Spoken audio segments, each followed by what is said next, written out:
Hello? Hi, this is Jason that had given you a call yesterday, trying to talk to Mike. Hi, Jason. No, he's not home yet. If you want to leave me a message, I can have him call you, but he has erratic hours, so I never really know when he's going to be around. Okay, that's understandable. Could I just leave my name is Jason, Hebert, Hebert. Could I leave a phone number for him? Yep, you hold on 1 second, please. Sure. Hold on, Jason. He just came through the door. Okay, thank you so much. Yeah. Yep. Okay.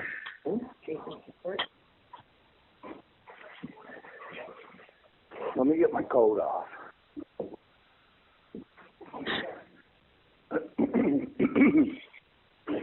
Hello? Hi, Mike. Yeah. How you doing? Sorry to bother you tonight. My name is Jason Hebert. I'm just kind of an amateur, kind of armchair detective kind of guy that just looks at the Maura Murray case.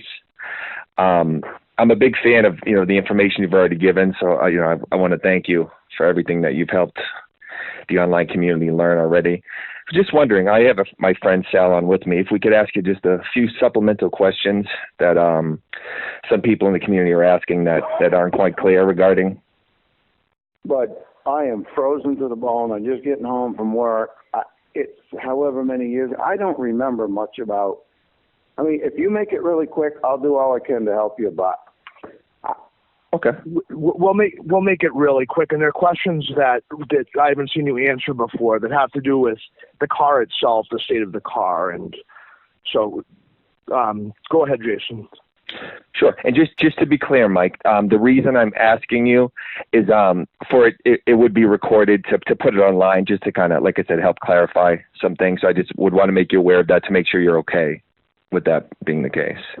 Yeah, like I said, I just got home from working and I'm really ready to sit down, but I will answer him to the best. I don't know that I can offer up any more than I have to everybody else, state police, and I pretty much stopped to answer him because it was so long ago. My memory, I can't remember much more, and I don't want to be inaccurate. So absolutely, I totally get that. Yeah, I just got a few quick ones. If you did want to, I don't want to make you uncomfortable. If you wanted to warm up or something, I have no problem calling you back. Or if you'd rather just run through them quickly. I really prefer not to do it. I feel horrible for the family, but I don't think I have anything to offer that's new that's going to help. The main question, if you don't remember it, it's fine. But the level of gas. I know that. No, I have no idea. I never would have looked. Did the car start right up when Fred unlocked the car? Because I understand Fred came to your house. You had the car at the house, and Fred found a key that Maura had basically on a magnet under the car. Mm-hmm. So I don't remember any of that being accurate, no. Do you remember him starting the car? No. Okay. I started the vehicle for state police, but I don't recall the key situation. Do you happen to ask me for my professional opinion? So right. Did the car start right up when you started it for the state police? Yes. Okay. So based on that, can you think of any reason why Maura wouldn't have been able to drive the car, just based strictly on what you saw?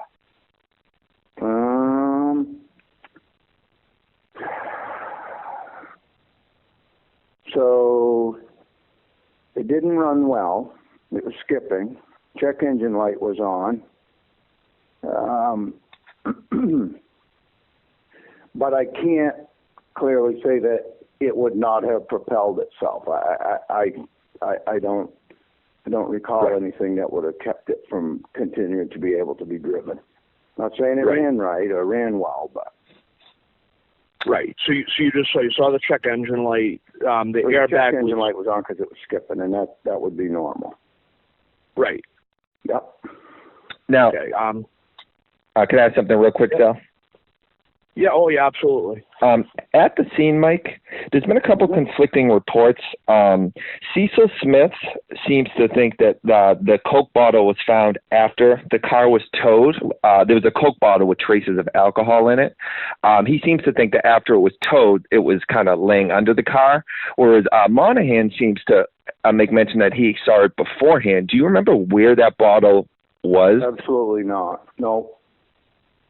You have no recollection? No. And just one thing on the rag that was in the tailpipe. Was that still in the tailpipe when it was brought to your home?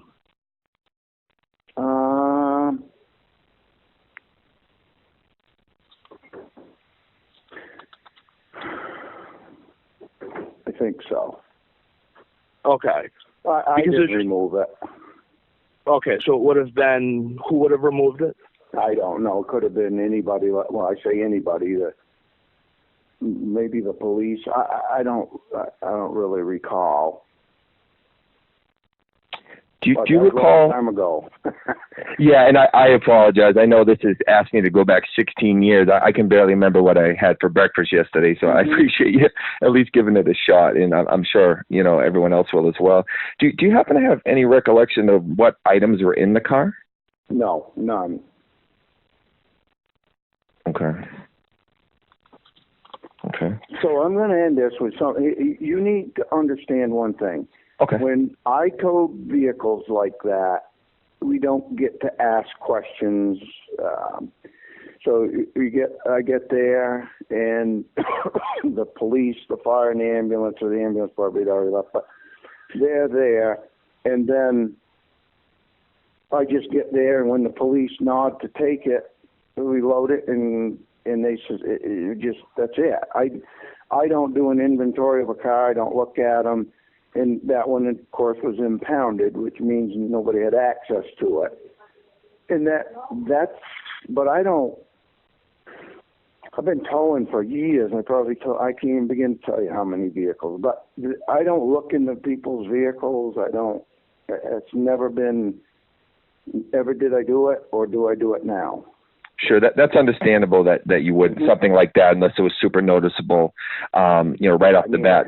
I wouldn't even be looking. I just want to get back home. What about the crack in the windshield? So that's kind of would have been unavoidable to see. Do you remember if that had been cracked from the inside or the outside? I have no idea. I don't even remember that if it was. Okay, or anything on the scene like skid marks, footprints? Do you have any recollection of? No, there would have been lots of people moving around by the time, had walked around it and did everything.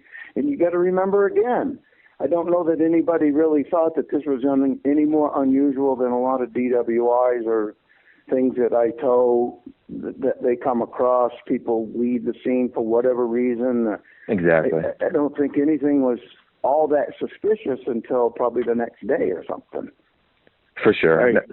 No, that definitely, 100%. I don't think anybody had an idea, unfortunately. No. I mean, that's my opinion, but I've towed hundreds, if not thousands, of vehicles in my experience or years of service. And I towed them when they had no idea where the people were or till days later. Right. There are two things about the scene, and you might not remember these, but I really just have to ask. Do you remember what police officers were there when you arrived? I know Cecil was there, but that's all I remember. I don't remember any other police. And do you remember which vehicle he was in when he was there? No. Okay. What about traffic? Like, do you remember how many cars were driving by? Was it busy? Was it a busy time? No. I wasn't taking long, bud. I know that's something you wouldn't typically. And I load it and I'm gone. And the last thing, just the position of the car. Was it in the middle of the road? Was it off the road? Mm-hmm. Was it parked? Yeah, it snowed. It was snowing lightly.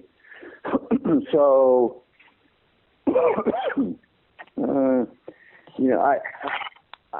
I couldn't explain it to you in detail enough to say that this is what, I know it hit the snowbank and it was twisted around from the impact, but I don't remember how far. Because again, the road had snow on it, so it wasn't like you could see the white line or something that I remember. But again, you got to listen to me carefully. I don't really pay that much attention other than what I do, and that's wear the hook and load it and get out of there. Right. Because it's just another tow to me. You know, looking back, you could say, well, yeah, you'd analyze everything, but it happens way too frequent. Right. So, right. It was just an everyday for you, and you didn't realize what it would turn into. Absolutely. And that's why I kind of at the beginning just kind of wanted to focus on it was back at your house, because I know while you're out there, you're just trying to get home, you're trying to get out of there. Nobody can blame you. Is there anything that you remember that might be important that you haven't seen mentioned? I don't know if you follow the case, anything at all, even if it's a small detail. No, I mean I don't follow any of that. You I know when people who did the documentary or something with the TV crew and all that made for television. The sheriff or whatever he was seemed like a nice enough guy. I don't remember his name now, but he asked me specific questions about the vehicle, and I guess they paid a lot of money to get an analyzation done. And he said, we spent all this money, and Mike just told us everything we ever found out in the last 3 minutes. So, well, and I'm not bragging, but I'm just saying when you talk about a vehicle, they tried to get, sorry. They tried to get a light vehicle and everything, you know, for different reasons, and it just didn't add. A lot of that didn't add. That's why I said it made for television. Right. I think you're referring to how they had said that there was something about an ignition cutoff switch that explained why the car wasn't running, and a lot of that didn't pertain to the particular model that Maura had. Yeah, I think it was more they were trying to figure out if a vehicle would run with a rag in the tailpipe. Oh. And I explained to them an internal combustion engine is nothing more than a vacuum pump. If that thing had been plugged completely tight, my opinion was the rag was put in at the scene. Nobody drove there with that rag in there. That's just my opinion. But the exhaust leak, so that threw out the theory of the engine not being able to breathe and run. Mm-hmm. Okay. All right, Sal, do you have any, I know he's cold. He just wants to sit down. So I super appreciate you, giving us a few minutes of your time. Mike, do you have anything closing, Sal? Because I'm pretty much done on my end. No, I just really want to thank you. Thank you very much. All right. Have a great night. We really appreciate it, Mike. Thank you so much.